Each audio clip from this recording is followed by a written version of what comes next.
Why Trump caved to Pelosi and Schumer.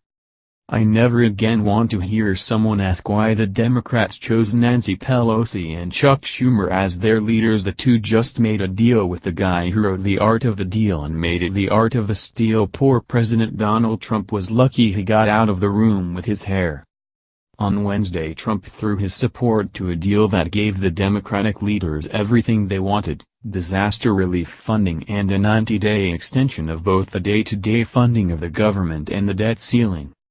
That means when the dual deadline for the budget and debt arrives in mid-December, Democrats will have enormous leverage. They will be in a position to trade support for the budget and the debt ceiling for any number of Democratic priorities, from health care to protection of dreamers who are suddenly facing deportation. Senate Majority Leader Mitch McConnell and Speaker Paul Ryan were left fuming, the rug having been yanked out from under them by the leader of their own party. How did this happen? How did the relatively powerless Schumer and Pelosi get everything they wanted in a negotiation with a man whose party controls the House, the Senate, and the White House? 4 factors.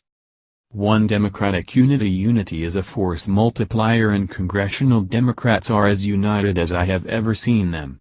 Despite having numerous Democrats up for re-election in states Trump won, not one Senate Democrat has broken ranks on critical votes, especially standing in unison against the GOP's health care bill, which would have gutted Medicaid.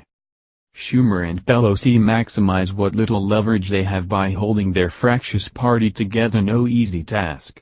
Most legislation requires 60 votes in the Senate. The GOP has just 52 seats, and in the House the renegade right-wingers and the Freedom Caucus have already threatened to oppose a debt ceiling hike if it is paired with disaster relief. That makes Ryan's job of getting 218 votes more difficult. And Pelosi, with 193 other Democrats behind her, may be needed to ride to the rescue. She will do so at a price. Because of Democratic unity, Schumer and Pelosi were able to play a weak hand expertly. 2. Experience matters. Pelosi is in her 30th year as a member of the House. Schumer is in his 36th year in Washington, having served in the House before being elected to the Senate. That's 66 years of lawmaking experience, spanning 6 presidencies. Mr. Trump, on the other hand, has 229 days of governmental experience. Turns out running the government of the United States of America is a little more complicated than reading off a cue card on a reality show. 3. Trump really hates McConnell and Ryan.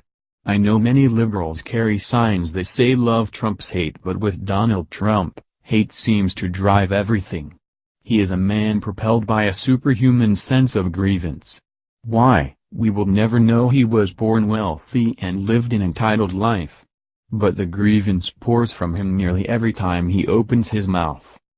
His political base loathes the GOP leadership, seeing them as part of the corrupt Washington establishment, and looks to Trump as a wrecking ball. When McConnell was unable to pass Trump's health care bill, he gently,